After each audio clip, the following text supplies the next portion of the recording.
जय हिंद दोस्तों। आज हम जन्म प्रमाण पत्र यानी बर्थ सर्टिफिकेट से जुड़े एक नए नियम पर बात करने वाले हैं जिसे लेकर काफी चर्चा हो रही है। तो चलिए इसके बारे में सब कुछ अच्छे से समझते हैं। आपने सोशल मीडिया पर यह खबर जरूर देखी या सुनी होगी कि लाखों लोगों के बर्थ सर्टिफिकेट कैंसिल होने वाले हैं। इसे लेकर काफी कंफ्यूजन है और लोग परेशान भी हैं। तो क्या है इस खबर की सच्चाई? चलिए आज इसी को डिकोड करते हैं।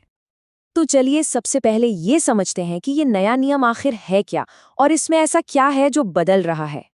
इस पूरे मामले में सबसे पहली और सबसे जरूरी बात जो हमें समझनी है वो है एक खास तारीख, अगस्त 2023। ये तारीख एक तरह की कट ऑफ डेट है जिसके बाद बने सर्टिफिकेट्स पर ही ये नए नियम लागू होंगे। तो अब सवाल ये है कि कौन से सर्टिफिकेट्स पर खतरा है और कौन से पूरी तरह से सेफ है। देखिए ये बहुत आसान है।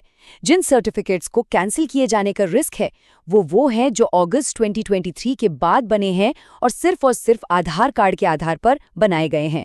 वही दूसरी तरफ वो सभी सर्टिफिकेट्स जो अगस्त 2023 से पहले बने हैं या फिर आधार के साथ कोई और डॉक्यूमेंट जैसे वोटर आईडी या राशन कार्ड लगाकर बने हैं, वो पूरे तरह से सुरक्षित और वैलिड हैं।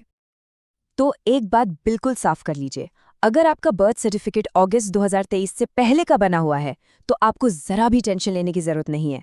वो पूरी तरह से वैलिड है और इसे कोई कैंसिल नहीं करने वाला। तो अब ये सवाल मन में आता है कि आखिर सरकार को ये बदलाव करने की जरूरत क्यों पड़ी? आधार को लेकर ऐसा क्या बदल गया है?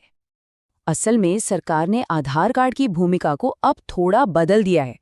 पहले इसे पहचान या नागरिकता का एक मुख्य सबूत माना जाता था, लेकिन अब ये सिर्फ उतना नहीं है। अब इसका मेन काम फ्रॉड को रोकने के लिए और सरकारी वेलफेयर स्कीम्स से लोगों को जोड़ने का एक टूल बन गया है। इसका मतलब ये है कि अब आधार का इस्तेमाल आपकी अलग अलग सरकारी योजनाओं और दस्तावेजों को एक साथ लिंक करने के लिए हो रहा है, जैसे कि आपका आयुष्मान भारत कार्ड, प्रधानमंत्री Awas Yojana, bank accounts, pan card, voter ID, यहाँ तक कि राशन कार्ड भी, ताकि ये पक्का हो सके कि फायदा सही इंसान तक पहुँच रहा है।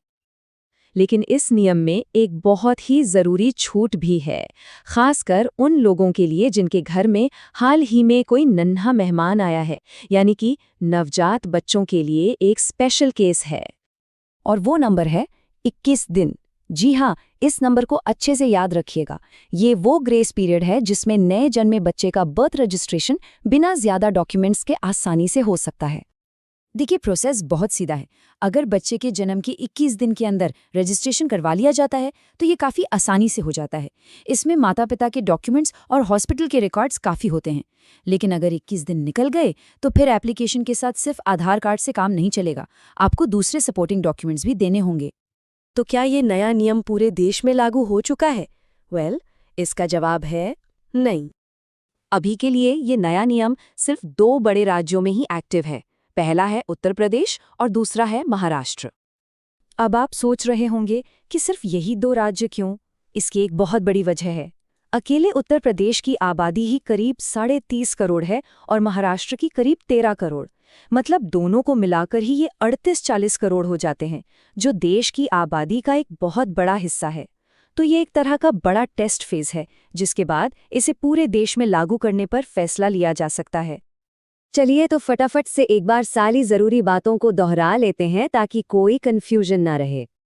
जैसा कि आप यहाँ देख सकते हैं, सबसे जरूरी है अगस्त 2023 की कट ऑफ डेट। इससे पहले के सर्टिफिकेट बिल्कुल सेफ हैं। खतरा सिर्फ उन सर्टिफिकेट्स पर है जो अगस्त 2023 के बाद सिर्फ आधार के बेस पर बने हैं। नए बच्चों के लिए 21 दिन का नियम याद रखना है और फिलहाल ये नियम सिर्फ यूपी और महाराष्ट्र में लागू है। तो अब सबसे बड़ा सवाल यही बचता है कि क्या बहुत जल्द ये नियम हमें पूरे देश के सभी राज्यों में लागू होता हुआ दिखेगा? इसका जवाब तो खैर आने वाला वक्त ही देगा। ऐसी ही जानकारी के लिए सब्सक्राइब कीजिए ऑल कैन स्टडी को। धन्यवाद। चलिए अगले वीडियो पर मिलते हैं।